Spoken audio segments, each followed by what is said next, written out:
भारत पाकिस्तान के बीच युद्ध विराम कुछ ही घंटे बाद पाकिस्तान ने इसका उल्लंघन कर दिया और कई मोर्चों पर गोलीबारी शुरू की, जिसका भारतीय सेना और बीएसएफ के जवान मुंहतोड़ जवाब दे रहे हैं। इस बीच अब बड़ी खबर यह भी आ रही है कि पाकिस्तान में सरकार और सेना में ठन गई है, क्योंकि सेना ने सरकार के फैसले को मानने से इनकार कर दिया। इसलिए यह ताज़ा हमले की घटना सामने आ रही है।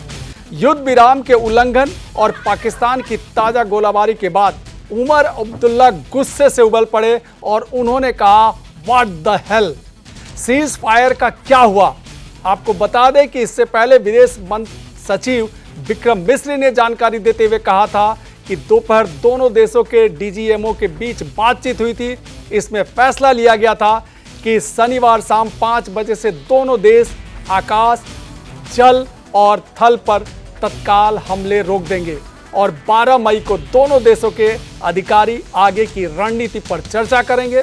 भारत और पाकिस्तान ने अमेरिका की मध्यस्थता में चली लंबी बातचीत के बाद युद्ध विराम पर सहमति जताई, लेकिन अब इस पाकिस्तान के उकसावे पर पूरा विश्व उसके दोहरे चरित्र को जान गया है। इन वार्ताओं का उद्देश्य सीमा पर बढ़ते तनाव को समाप्त कर एक शांतिपूर्ण समाधान तक पहुंचना था, लेकिन रात की ताज़ा घटनाक्रम से स्थिति बदलती नजर आ रही है। हम आपको बताते हैं कि युद्ध विराम या सीज फायर होता क्या है। दरअसल ये एक ऐसा समझौता है जो किसी निश्चित क्षेत्र में एक निश्चित अवधि के लिए सभी सैन्य गतिविधियों को नियंत्रित या खत्म करना है। इसे एक तरफा घोषित किया जा सकता है या संघर्ष में शामिल पक्षों के बीच बातचीत के जरिए भी किया जा सकता है। कभी कभी यह काफी छोटी अवधि के लिए भी होता है और कभी लंबे समय तक जारी सीज फायर स्थायी शांति बहाली का रास्ता भी खोलता है। ऐसा नहीं है कि इससे भारत और पाकिस्तान के बीच तनातनी खत्म हो जाएगी, क्योंकि भारत ने स्पष्ट कर दिया है कि वार्ता किसी तीसरे देश में हो उसे यह मंजूर नहीं।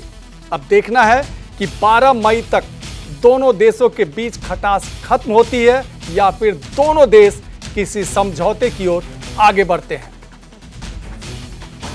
Good evening, ladies and gentlemen. I have a very brief statement to make. Following that, as you know, there'll be a briefing by my colleagues from the military. The Director General of Military Operations of Pakistan called the Director General of Military Operations of India at 15:35 hours earlier this afternoon.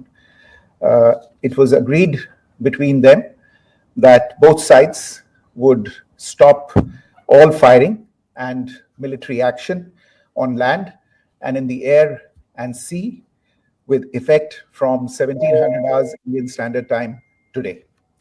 Instructions have been given on both sides to give effect to this understanding. The Directors General of Military Operations will talk again on the 12th of May at 1200 hours.